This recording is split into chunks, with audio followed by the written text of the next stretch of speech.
Isang napakagandang araw sa iyo, Doc June. Yes, at napakagandang araw kasi nakita kita. Ay, maliit na bagay, Doc June. Yeah. Pag-uusapan natin ngayon na tungkol naman sa nutrisyon. Kamusta ba ang nutrisyon mo, Doc June? Ayos naman. Siyempre, paminsan-minsan tumataas din ang sugar. Ayan, Doc June. Tingin niyo ba hindi pa din sapat ang binibigay niyong effort? Hindi ganun kalakas at katibay ang inyong mga manok? Kaya ang episode na ito ay para sa inyo. Tara, samahan nyo kami ni Sir Roy Flores, ang ating nutritionist, na alamin kung paano ba palabasin ang buong potensyal ng iyong mga manok. Nutrisyon during ranging stage ang topic natin. Kaya't ano pang hinihintay nyo? Let's go! Ito ang ating episode na Itodo ang Potensyal. Ngayong araw, ating alamin ang pangmalakasang kaalaman sa nutrisyon ng mga palabang manok nyo. Dito sa Supremo TV, tutulungan namin kayong itodo ang potensyal ng mga alaga nyong manok. Magandang araw mga kasupremo. Ngayon, i-describe natin kung ano ba yung ranging stage. So, ang ranging stage, dito pinapagala natin yung mga manok natin na 1 month old up to 6 months old para ma-develop yung body frame nila. At ang pinaka-importante is ma-develop yung natural instinct nila as manok.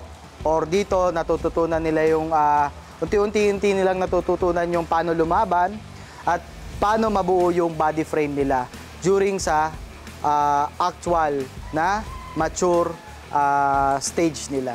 So, ayun po, ang pinaka-brief description ng ranging stage. Gaano ka-importante ang nutrition sa ranging stage? Dito po, sa ranging stage, dito talaga nade-develop yung body frame ng mga manok natin. To support the development, doon po talaga yung dapat right amount of nutrition, purely or solely formulated feeds na angkop sa nutrient requirement during development stage. Kasi sa ranging po, dito aabot to ng 2 months or 1 month old up to 6 months. So dito talaga nag-i-impact ng pundasyon para magkaroon or ma-reach yung potensyal na body frame ng mga alaga nating manok. Essential, lahat, pero dito pwede tayo mag-focus dun sa supplementation ng calcium and phosphorus. So meron pwede tayong maghalo sa tubig, pwede tayong maglagay or additional amounts dun sa feeds, pero normally ang feeds kasi nadyan na yan. Pero kung gusto nyong supplementahan, meron tayo ng mga liquid calcium and phosphorus, which is very, very important during sa bone development. Kasi dito sa ranging period mo, ito talaga yung development ng bones or yung tinatawag na body frame and organs. Kaya importante po ito sa pag-supplement ng ating mga ranging na manok. During ranging stage, pwede kang magpakain ng Supremo Infinity 2. Ito po yung normally pure pellet or micro pellets siya.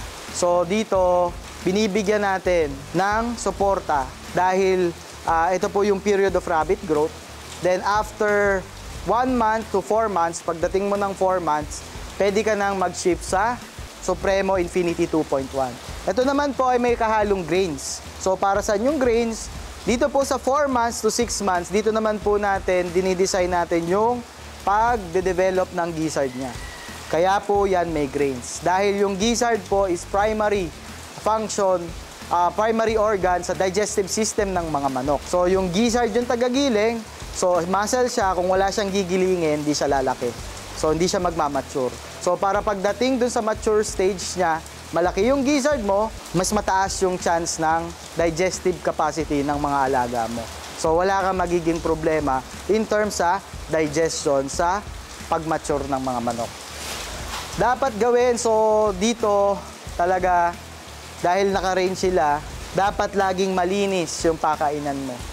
Dapat malinis ang tubig or lagayan ng tubig na ibibigay mo. Plus, yung supplements. Huwag na nating kakalimutan yung supplements and yung pagde-deworm. Dahil dito po, dahil pakalat-kalat nga sila, dito ay nade-develop yung instincts nila. So, marami silang matutuka from outside from feeds or outside or galing from range or dun sa ranging area nila. Maaring makatuka sila ng larvae ng mga bulate, maaaring makatuwa sila ng pwedeng detrimental. Kaya very important yung pagde-deworm natin dito. Bukod dun sa additional dun sa ukma or properly formulated feeds dun sa alaga natin manok. Tips ko sa ating mga kasupremo, dapat lagi lang tayong tutok. Dapat from the start pa lang ng kakaiba, tawag na agad tayo sa mga experts. Mapa nutrition, mapa health, mapa supplements pa yan. Open naman po yung lines ng ating mga veterinarians para maasistehan kayo or even as nutritionist para maasistehan kayo sa mga ideas or mga gusto nyong gawin sa inyong mga alagang manok para maging healthy sila at para maging lamang tayo sa laro ng ating pagmamanok. So, maraming salamat po. Salamat, Sir Roy, sa inyong ibinahaging kaalaman tungkol sa nutrisyon ng ating mga alagang manok. Napakagandang paliwanag para sa ating mga manonood. Ngayong alam na natin kung ano at paano nga ba ang wastong pag-aalaga during raising stage at kung ano nga bang nutrisyon ang kailangan nating ibigay. Tama ka dyan, partner, dahil ang mga step na yon, alam na natin kung paano natin mapapalakas ang ating mga manok habang sila'y nasa ranging area. Alam mo, partner, ito na ata ang pinaka-importanting episode natin para sa ating mga kasupremo. Dahil sa wastong nutrisyon na pwede natin ibigay sa ating mga manok, mas mabilis at marami ang panalo. O siya mga kasupremo, kita-kits ulit tayo sa susunod na episode. Next week, dagdag tips na naman from our idol, B-Boy Enriquez, ang ating manalang. Bago ang lahat, gusto ko lang sabihin na pwede ka rin sumali sa aming Facebook community upang makasalamuha mo ang ibang mga kasupremo natin. Libreng konsulta pa dito mula sa ating technical veterinarians at iba pang pangmalakasang tik. Huwag na din kalimutang mag-like at subscribe sa ating Facebook page at YouTube channel na Supremo Infinity. Sa Supremo Infinity, Ilabas ang buong potensyal.